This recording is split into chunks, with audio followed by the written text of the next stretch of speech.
సందుగా కమనీయ గాథల మాలిక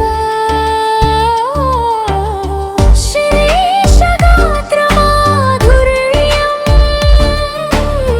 శ్రోతల మనోల్లాసం వినండి సభ్యులు కండి గణగణమన్నీ గంట కొట్టండి.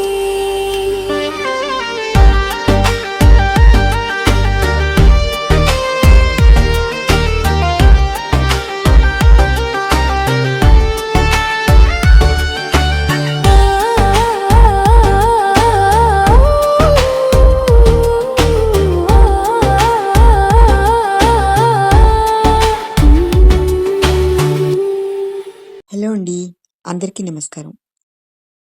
నేను చదవబోయే కథ బీవిడి ప్రసాదరావు గారి 33 కథల సమాహారం నుంచి ముగింపునకొక అంచు 4వ కథని చదువుతున్నాను. ఇంకా కథలోకి వెళ్దామా? పెళ్లి చూపుల తతంగం పూర్తయింది. పెళ్లివారు ఇంకా ఉన్నారు. గదిలో స్నేహితుల మధ్య కూర్చుంది మీనా. అబ్బాయి సూపర్ అందో స్నేహితురాలు. చూశాను చెప్పింది మీనా. అందుకేనా ఈసారి అబ్బాయిపై వ్యాఖ్యానించలేదు అంది మరో స్నేహితురాలు. కావచ్చు టక్కున చెప్పింది మీనా. నిజానికి వచ్చిన ప్రతి పెళ్లి కొడుకు ఏదో ఒక వంక పెట్టేది మీనా. ఏవో కామెంట్స్ పాస్ చేసేది. ఈసారి అలా జరగకపోవడం వింతే మరి. ముఖ్యంగా రాజేశ్వరమ్మ రంగనాయకులు తెగ ఆశ్చర్యపోతున్నారు. ముచ్చట పడిపోతున్నారు తమ కూతుర్లో మార్పుకు. ఈ సంబంధమైనా కుదిరితే చాలు అని హైరాన్ పడిపోతున్నారు. ఎప్పుడూ ఓ పక్క కూతురు తెగ నొచ్చుకునేది ప్రతి పెళ్లి చూపుల కార్యక్రమం తర్వాత. అలాంటిది ఈసారి ఆమె నుండి ఎటువంటి ప్రతికూల పవనాలు వీయకపోవడం ప్లస్ పాయింట్ అయింది రాజేశ్వరమ్మకు రంగనాయకులకు. అందుకే పెళ్లివారితో మధ్య మనిషి ద్వారా ముమ్మరంగా చర్చలు జరుపుతున్నారు కట్న కానుకల గురించి. చివరకు కట్నం కుదిరింది, లాంఛనాలు కుదిరాయి. పెళ్లి ఏర్పాట్ల విషయంలో కూడా రాజీ కుదిరింది. ఆ వెంటనే శుభం అన్న పంతులు గారి మాటతో బొట్టు పెట్టే కార్యక్రమం కూడా ముగిసిపోయింది. లగ్నం కోసం మరోమారు సిట్టింగ్ అవ్వాలనుకున్నారు ఇరు వర్గాల వారు. కొంతమంది ముఖ్యులు రానందున ఎంతో ఉల్లాసంగా పెళ్లివారు వెళ్ళిపోయారు. ఎంతో హాయిగా ఊపిరి పీల్చుకున్నారు మీనా తల్లిదండ్రులు, అన్నయ్య, అక్క, బావలు. మీన కూడా తృప్తిపడింది. మీనాతో అబ్బాయి పిలుపుకు అన్నయ్యని పంపుతున్నాను చెప్పాడు రంగనాయకులు. దానికెందుకు చెప్పడం, అది కాదనగలదా, అలాగని అవునగలదా? ముసిముసిగా నవ్వింది రాజేశ్వరమ్మ. అలా కాదు, మాట వరుసకు అనుకోవాలిగా అన్నాడు రంగనాయకులు. దాని మొహం, దానికి చెప్పడం అనవసరం ఇప్పుడు అన్నాడు మీనా అన్నయ్య శ్రీధర్ కాస్త వెటకారంగా. దాంతో చిర్రెత్తిపోయింది మీనా. పెళ్లి కాకముందు ఈ పులుపులెందుకు అంది. ఆరిందలా మాట్లాడకు కసురుకున్నాడు శ్రీధర్. మరీ రెచ్చిపోయింది మీనా. తల్లిదండ్రులు సర్ది చెప్పారు. పద్ధతి ప్రకారం ఇప్పుడు మనం పిలుపు చెయ్యాలమ్మా, వారు నచ్చ చెప్పారు శాంతించింది మీనా. నిజానికి మీనాలో శ్రీకర్ పండక్కు రావాలనే కోరిక ఉంది. కానీ శ్రీధర్ మాట తీరు ఆమెను నొప్పించింది. పండగ నాడు ఉదయం వచ్చాడు శ్రీకర్. తెగ హడావిడి పడిపోతున్నారు మీనా ఇంటిలోని వారంతా. అప్పటికే వచ్చి ఉన్న పెద్ద అల్లుణ్ణి వారు పట్టించుకోవడంలో కాస్త అశ్రద్ధ చోటు చేసుకుంటోంది. అక్కడ కొత్త మోజు అన్నది ప్రతి విషయంలోనూ అగుపిస్తూనే ఉంది. శ్రీకర్ కోరికతో మీనా అతని ముందుకొచ్చింది తన అక్కతో కలిసి. ముందుగా శ్రీకర్ మొదలుపెట్టాడు సంభాషణను. అది చిరుచిరు మాటలతో మొదలై చివరకు తెగని స్థాయిలో స్థిమితంగా కూర్చుంది. ఆ పిమ్మట మీనా శ్రీకర్ చాలా మామూలుగా ప్రవర్తిస్తున్నారు ఇంట్లో అందరి మధ్య. పండుగ రోజులు వెళ్ళిపోయాయి. ఆ ఇంటి పెద్దలుడు పెద్దమ్మాయి వెళ్ళిపోయారు. రంగనాయకులు కూడా వెళ్ళిపోయారు మరో ఊరు ఉద్యోగరీత్యా. మరో 2 రోజులు ఉండి వెళ్ళమని ఒత్తిడి వచ్చింది శ్రీకర్ పోక విషయంలో. దాంతో అతను ఉండిపోయాడు. ఆ రోజు రాత్రి శ్రీధర్తో బయటకు వెళ్లిన శ్రీకర్ ఒంటరిగా ఇంటికి తిరిగి వచ్చాడు. అన్నయ్యేడి? మీనా అడిగింది. ఏదో పని అంటూ ఉండిపోయారు. చాలా లోగొంతుతో చెప్పాడు శ్రీకర్. వస్తూనే కుర్చీలో చేరిపోయాడు. శ్రీకర్లో ఏదో అస్పష్టమైన మార్పు రావడం మీనాకు తెలుస్తోంది. అతని ముందుకు వెళ్లి నించుంది. వాసన అది.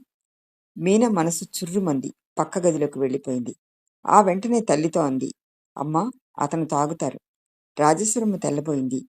ఎలా తెలిసింది? అడిగింది. వాసన వస్తోంది చెప్పింది మీనా. నిజమా? మళ్ళీ ప్రశ్నించింది రాజేశ్వరమ్మ. తల ఊపింది అవునన్నట్టు మీనా. శ్రీధర్ వచ్చేంత వరకు నిశ్శబ్దంగా ఉన్నారు వారు. శ్రీకర్ను ఒంటరిగానే వదిలేసి. శ్రీధర్ రాగానే శ్రీకర్ను కలిశాడు. ఇద్దరూ చాలా మామూలుగానే మాట్లాడుకున్నారు. శ్రీకర్ మాటల్లో ఏమాత్రం తడబాట్లేదు. శరీరంలో ఏ ఊగిసలాట లేదు. అయినా శ్రీకర్ తాగినట్టు శ్రీధర్ పోల్చగలిగాడు. పోల్చిన వెంటనే అడిగాడు. మీనా మీ వద్దకు వచ్చిందా? శ్రీకర్ వచ్చింది అన్నాడు. శ్రీధర్ పక్క గదిలోకి వెళ్ళాడు. మీనా ముభావంగా ఉంది.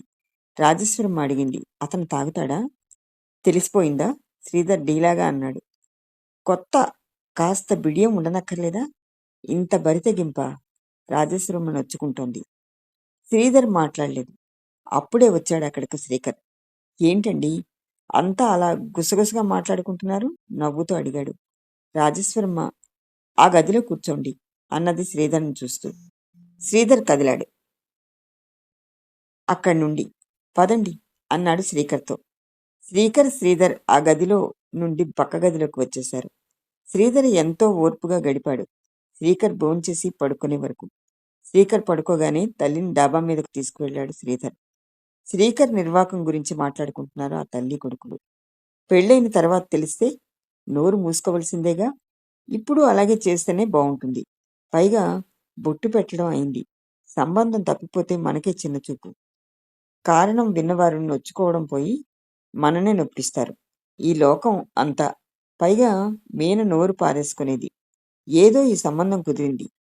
వదులుకోవడం మంచిది కాదు. ఇలా సాగాయి వాళ్ళ మాటలు అస్తవ్యస్తంగా. చివరకు మాత్రం రంగనాయకులను రప్పించి ఓ నిర్ణయానికి రావాలని, అంతవరకు ఓపిగ్గా ఉండడం మంచిదే అని అనుకున్నారు ఆ తల్లి కొడుకులు. నిజానికి మీనాను పట్టించుకోలేదు వారు ప్రత్యక్షంగా ఏ క్షణంలో కూడా. ఆ మర్నాడు మీనా కోరి శ్రీకర్ వద్దకు వెళ్ళింది కాఫీ కప్పుతో. శ్రీకర్ ఏదో అడిగాడు. అది పట్టించుకోలేదు మీనా. వెంటనే కదిపింది. రాత్రి అతను తాగిన విషయాన్ని తను పోల్చుకోగలిగానన్న భావం వచ్చేలా. శ్రీకర్ చాలా ప్రశాంతంగా సన్నగా నవ్వాడు. ఆగి చెప్పాడు. కాఫీ అలవాటు ఉన్నవారికి అది సమయానికి పడాలి. లేకపోతే వేరే చెప్పనక్కర్లేదు. ఇది కూడా అంతే. నాకు మీనాకు చిరాకు పుట్టించింది అతని జవాబు. కాఫీని తాగుడుతో పోల్చొద్దు. అది చెడు వ్యసనం అంది. చూడు, ప్రతిరోజు ఎన్నో తీసుకుంటాం. ఉదాహరణకు కాఫీ, టీ వగైరా అలాంటిదే ఇది కూడా. దీన్ని ఇంత నీచంగా చూడడం నాకు నచ్చదు అసహనంగా చెప్పాడు శ్రీకర్. తాగుడు ఆరోగ్యాన్ని పాడు చేస్తుంది అంది విసురుగా మీనా. కావచ్చు, ఏ వ్యసనమైనా అంతేగా. కాఫీ, టీలు తీసుకోవడం వ్యసనమేగా. అవి ఆరోగ్యాన్ని పాడు చేస్తాయి. వాటిని వదిలేసుకుంటామా అన్నాడు శ్రీకర్. తాగుడు మనిషి ఉనికిని, గౌరవాన్ని దిగజారుస్తుంది చెప్పింది మీనా. ఏదైనా అతి అయితే మాత్రం తప్పక నీవు అన్నది కరెక్టే. ఎనివే, నేను మాత్రం పరిమితంగా తీసుకుంటాను. చెప్పడం ఆపి అప్పటికే అక్కడకు చేరి ఉన్న శ్రీధర్ వంక చూస్తూ, రాత్రి నుండి మీరంతా ముభావంగా ఉండడానికి నా తాగుడు కారణమా అన్నాడు శ్రీకర్ సూటిగా. శ్రీధర్ మాట్లాడలేకపోయాడు. ఏదో తడబడుతున్నట్టు చెప్పబోతూ ఉండగా మీనా చటుక్కున అంది. అవును. శ్రీకర్ నవ్వాడు నిశ్శబ్దంగా. శ్రీధర్ అన్నాడు మీనాతో, నువ్వు వెళ్ళు అని పిమ్మట. మీరు తాగుడు మానేయలేరా అడిగాడు శ్రీధర్ శ్రీకర్ని. ఏమిటి దాన్ని అంత కానిదానిలా మీరంతా చూస్తున్నారు? అయినా చెప్పాగా నాదంతా పరిమితమని. నేను తీసుకునేది కూడా వారానికి ఒకసారే. మీనా అప్పుడే కలగ చేసుకుంది. శ్రీకర్తో అంది. మీ నిక్కచ్చితనం నాకు ఎంతగానో నచ్చింది. అభినందనలు. థ్యాంక్ యూ శ్రీకర్ చప్పున అన్నాడు. శ్రీధర్ వాళ్లను అస్తవ్యస్తంగా చూస్తున్నాడు. కానీ మీలో సర్దుబాటు లేకపోవడం విచారకరం అంది మీనా. సర్దుబాట దేనికి అడిగాడు శ్రీకర్. సమస్య సాఫీగా వెడ్డానికి సర్దుబాటు కూడా ఉండాలిగా. అయితే సమస్యకు రెండో వైపు నుండి సర్దుబాటు రావచ్చుగా, మొదటి వైపు నుండి రానప్పుడు అన్నాడు శ్రీకర్. సమస్య వైపు నుండే సర్దుబాటు కూడా ఉంటే సర్వదా హర్షణీయం అవుతుంది చెప్పింది మీనా. శ్రీకర్ వెంటనే ఏమీ మాట్లాడలేదు. ఆగి అన్నాడు, మెప్పు కోసం సర్దుబాటును ప్రదర్శించడం మంచి పద్ధతి కాదు నా దృష్టిలో. పైగా సర్దుబాటు కంటే మించినది అర్థం చేసుకోవడం. అదే ఏ సమస్యనైనా పరిష్కరించగలదు సులభంగా. అప్పుడే శ్రీధర్ అన్నాడు మీనాతో, నువ్వు వెళ్ళు అని మళ్ళీ.